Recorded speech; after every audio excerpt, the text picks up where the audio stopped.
आमदनी तो पहले भी होती थी, लेकिन उसमें अधिकांश खर्च रसायनों में चला जाता था। उसका जो हिस्सा व्यापारी को वहाँ जा रहा है वो वहाँ पे नहीं जाता, वहाँ आपको शुद्ध मुनाफा होता है उसमें।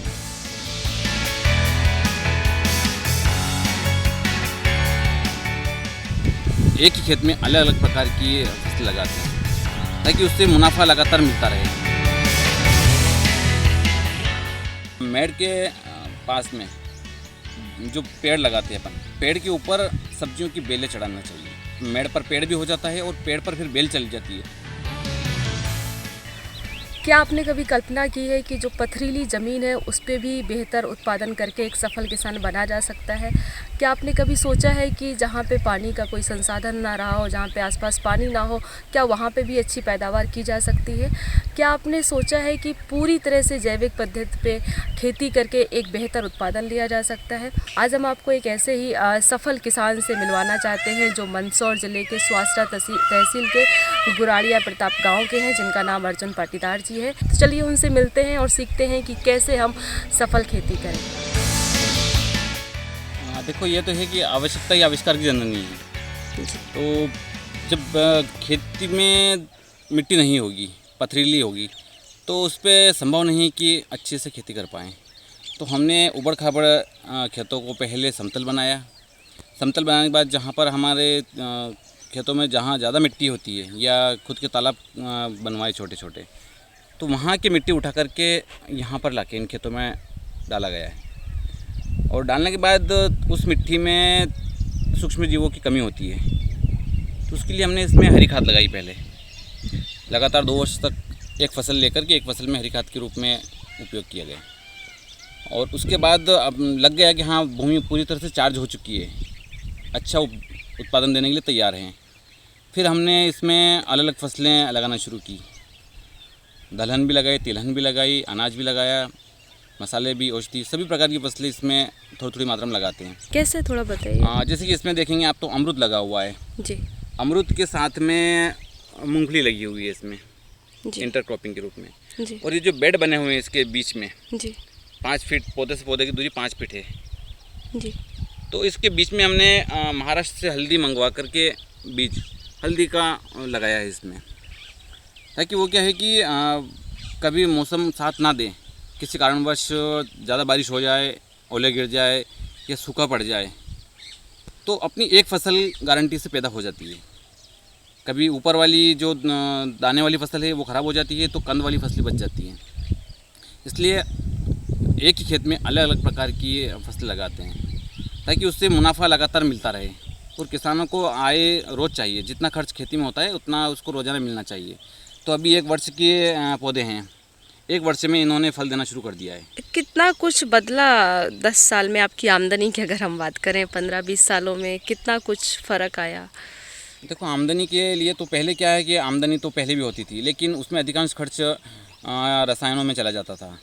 दुकानदारों के वहाँ पर अपने को लगता है कि अच्छा उत्पादन हुआ है, लेकिन जब लास्ट में कैलकुलेशन करते हैं तो फसल का 70 से 75% वो दुकानदारों का निकल जाता है केमिकल के रूप में।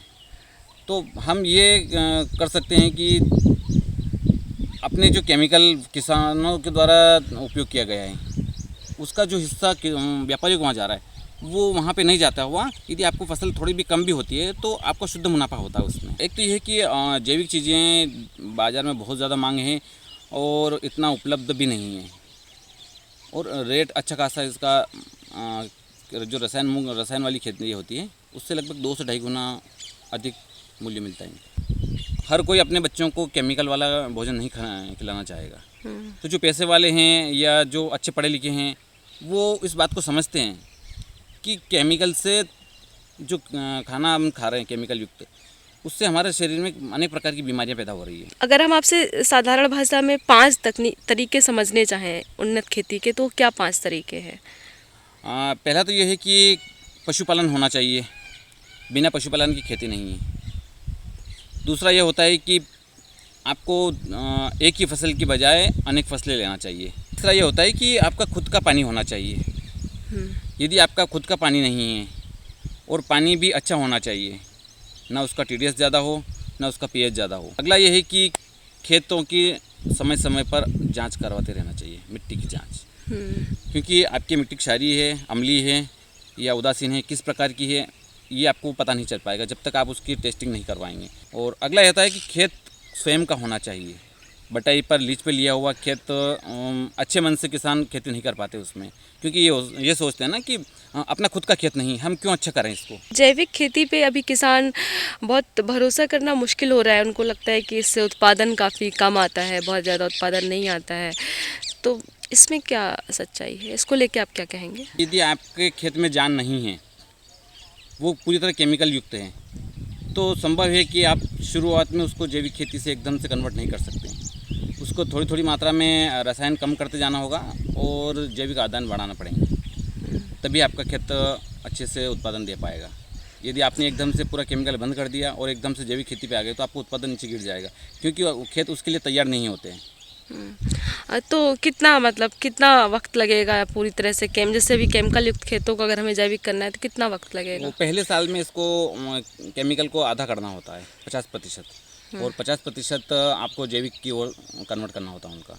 अगले साल उसको 25% और कम कर दीजिए और इधर से उसका 25% बढ़ा दीजिए, और तीसरे साल में जाके आपका पूरी तरह केमिकल बंद कर सकते हैं आप।